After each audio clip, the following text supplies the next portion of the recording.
राज्यातली सरकार असेल या केंद्रातली सरकार असेल, याला ना शेतकऱ्याचं घेणं देणं आहे, ना तरुणांचं घेणं देणं आहे. आणि राज्य विकून हे राज्यच बरबाद करायचं धोरण या सरकारचं आहे. त्यामुळे बच्चू कडू हा विषय त्यांच्यासाठी नाही आहे. आणि बच्चू कडू तर त्यांचा अलायन्सच होता.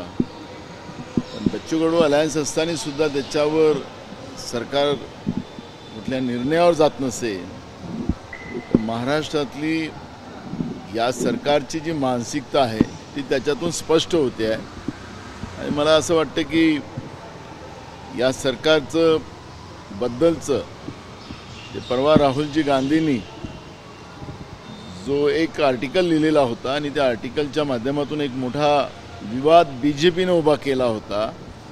BJPच्या मोठ्या नेत्यापासून तर अंधभक्तापर्यंत त्यांनी त्यांच्यावर ट्रोल केलं. आम्ही निवडणूक आयोगाला प्रश्न विचारले, आज नाही पहिल्या दिवशीपासून आम्ही प्रश्न विचारतो. महाराष्ट्रातलं सरकार हे जनतेच्या मनातलं नाही.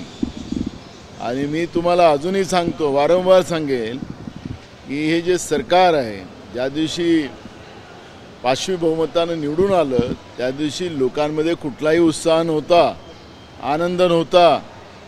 भाजपच्या त्यांच्याच अंधभक्ताला त्यांना सांगावं लागलं की उत्साह साजरा करा, पण लोकांनी तो उत्साही साजरा केला नाही. हा जनतेतल्या मनातलं सरकार नाही.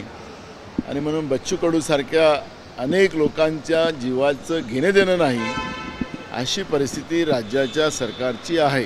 नानाभाऊ, शिवसेना म्हणजे शिंदे गटाच्या शिवसेनेच्या नेत्यांवरच सगळे आरोपांचे बॉम्ब होतात. अनेक आरोप होत आहे. शिरसाट असो किंवा संजय राठोड असो, शिवसेनेच्या नेत्यांवर आणि मंत्र्यांवरच तक्रार व्यक्त करण्यात येते. नाही, राष्ट्रवादीचे धनंजय मुंडे, छगन भुजबळ, शिरसाट, सेनेचे अशा अनेक नेत्यांची नावं घेता येईल. या सरकारमध्ये 3 तिघाडा काम बिघाडा आहे. या सरकारमध्ये कुठलंही एकमत नाही. आणि राज्य आर्थिक कसं उभारता येतं, लुटता येतं, यासाठी या तिन्ही पक्षाचे नेते कामाला लागलेले आहेत. आणि त्याच्यामुळे एक शिंदे सेनेचा असेल किंवा अजित पवारांचे असतील किंवा भाजपला सेफ करण्याचा जो प्रयत्न केला जातो असं काही नाही. सगळे एकाच माळ्यातले मणी आहेत. नानाभाऊ, सुप्रिया सुळे यांनी आज नरेंद्र मोदी यांची तारीफ केली. तो त्यांचा व्यक्तिगत प्रश्न आहे, त्याच्यामुळे त्यांच्यावर कुठली प्रतिक्रिया देण्याचं कारण. संजय राठोडच्या विभागावर मोठ्या प्रमाणात अर्थकारण करून बदल्यांचं हे झाले असल्याचे आरोप होऊ लागलेले आहे. कसं पाहता? आणि तरी म्हणजे यापूर्वी पण संजय राठोड यांच्यावर आरोप झाला, तरी हवेहवेसे का वाटतात? बघा, ते संजय राठोड हवेहवेसे वाटत नाही. भाजपला सत्ता हवीहवीशी आहे. त्यामुळे भ्रष्ट लोक, बदनाम लोक या सत्तेचे वाटेकरी झालेले आहेत. त्यामुळे भाजपचा जो सत्तेची लालच आहे त्याचे परिणाम आपण पाहतो आहे. नानाभाऊ, काँग्रेसचे भगीरथ भालके यांनी गोगावलेंची भेट घेतली आणि ते शिवसेनेच्या पाठीवर आहे. ठीक आहे, तर मला सोलापूर जिल्ह्यात आणि काय चाललेलं आहे त्याची मला माहिती नाही. त्याच्यामुळे आता त्याच्यावर कुठली प्रतिक्रिया देणं चुकीचं ठरेल. कांग्रेस के जो कार्यकर्ता हैं वो काला कहीं ना कहीं जो संगठन जो अभी बना है उसको लेकर नाराजगी है या उसके जो सम्मेलन नहीं बैठ पा रहे?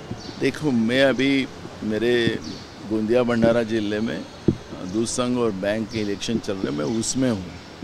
इसलिए मैं राज्य में संगठन में एक्चुअली क्या चल रहा है, क्योंकि मैं मुंबई भी नहीं जा रहा हूँ, तो मुझे अभी उसकी डिटेल्स नहीं है. उसके लिए मैं पार्टी की जब मीटिंग होगी तब उस पर हम लोग डिस्कस करें.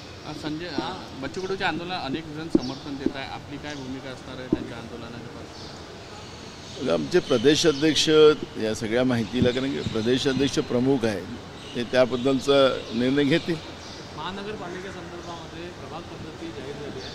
नागपूरमध्ये 4 प्रभाग पद्धती आहे. काँग्रेससाठी आव्हान असणार आहे का? कारण की तयारी भाजपची 5-7 वर्षापासून सुरू आहे. भाजप हे निवडणूक जीवी आहे, भाषण जीवी आहे, कोकणाळबाजी जीवी आहे. 11 वर्षाचा इतिहास सांगायला गेले तर 11 वर्षात देशाला आणि राज्याला किती कर्जात डुबवलं त्याची माहिती देशाच्या जनतेला का देत नाही? महागाई का वाढते त्याची काही माहिती का देत नाही? डॉलर वाढला आणि रुपया एकदम खाली पडला त्याची माहिती का देत नाही? जनतेला लुटून जनतेचे खिसे रोज कापून जो विकासाचं आम्हीच विकासाचे महामेरू आहो अशा पद्धतीचं जी मानसिकता बनवण्याचं मोदी मीडियाच्या माध्यमातून जो प्रयत्न सुरू आहे जनतेला आता खरं कळलेलं आहे. त्याच्यामुळे या सगळ्या निवडणूकजीवी आणि भाषणजीवी आणि जुमलेबाजजीवी जे BJP आहे त्यांनी काय करावं? त्यांचं कामच ते आहे. सत्ता ताब्यात कशी घेता येईल बस त्याच्यावर त्यांचं काम चालत राहते. प्रधानमंत्री असो की त्यांचं खालचा कार्यकर्ता असो त्यांचं कामच तेवढं आहे. त्यामुळे सत्ता घेऊनही लोकांसाठी नाही, सत्ता सत्तेसाठी आणि पैसा कमवणं आणि त्याच्यावरून पुन्हा सत्ता कमवणं असा यांचा धंदा आहे. त्याच्यामुळे पण नागपूरमध्ये महानगरपालिका यावेळेस काँग्रेसचा तिरंगा त्या ठिकाणी फडकेल अशा पद्धतीची मानसिकता जनतेची आहे आणि त्या पद्धतीचं काँग्रेसचं कामसुद्धा सुरू आहे. काँग्रेस एकटी लढेल? बघा, आम्हाला जे काही अलायन्स जे आमचे असतील त्या अलायन्सची मानसिकता काय आहे, स्थानिक कार्यकर्त्याची मानसिकता काय आहे ते त्याच्यावर त्यावेळेस निर्णय आम्ही घेऊ. थँक्यू.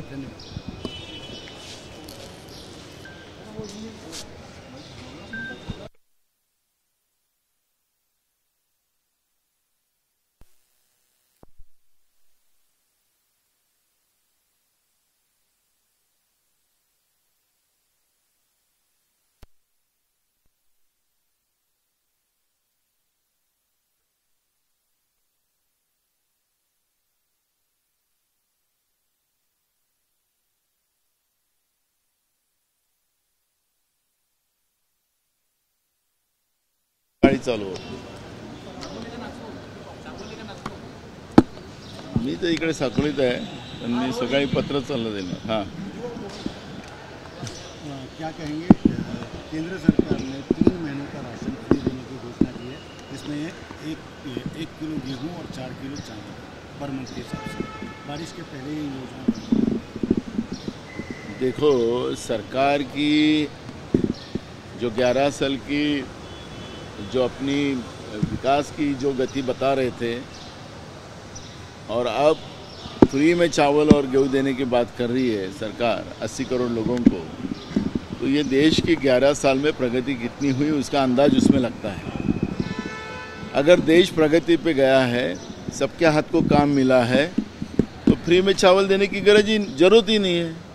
यानी सरकार का ये फेलियर है. लोगों के हाथ से मनरेगा का काम छीन लिया गांव में से, बेरोजगारों को बेरोजगार बना के रखा है, छोटे व्यापारी को बर्बाद करके रखा है और इस तरह की हम तुम्हारी उपजीविका की सोच कर रहे हैं.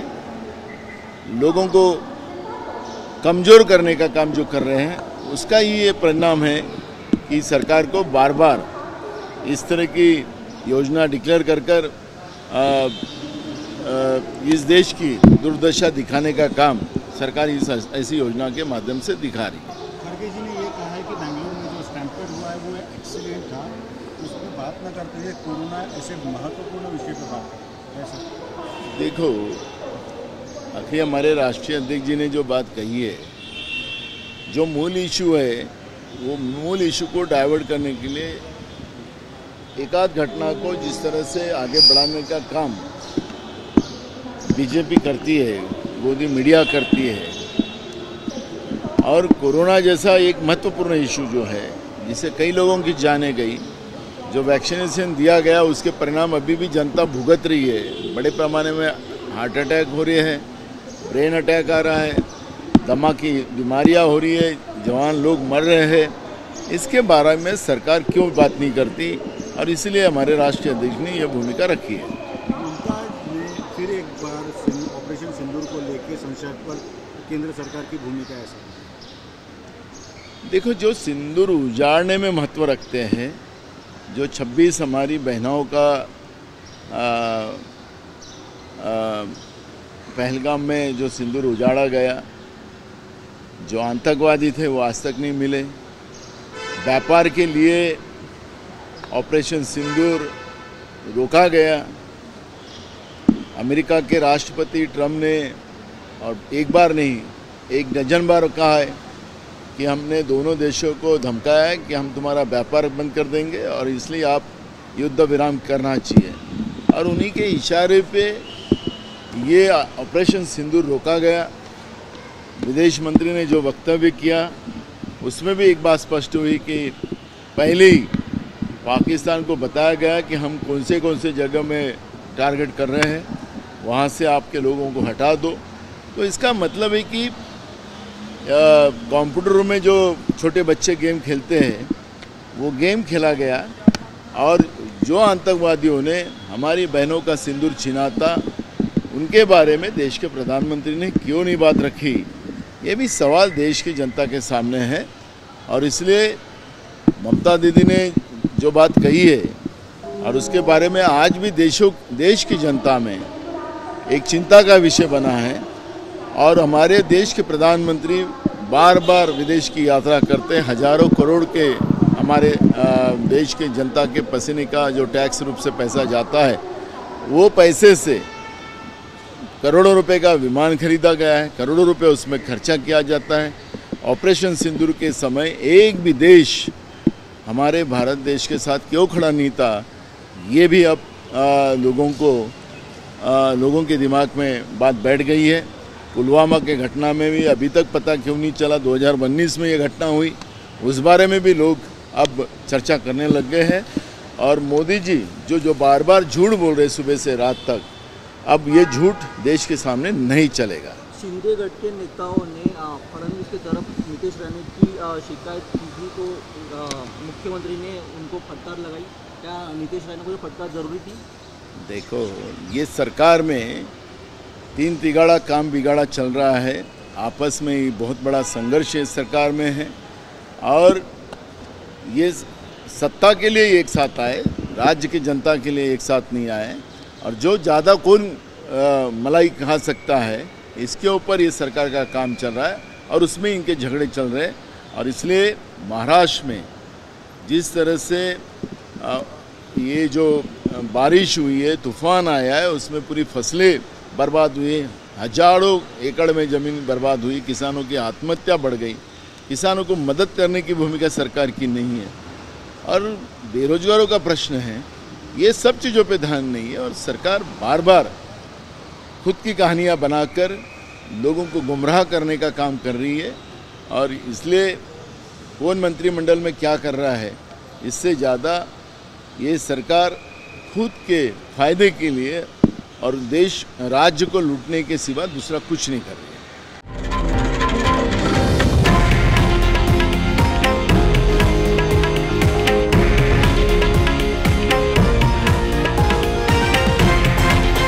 हे आहे देशातील नंबर 1 न्यूज नेटवर्क आणि आपण पाहत आहात TV9 मराठी, एकमेव।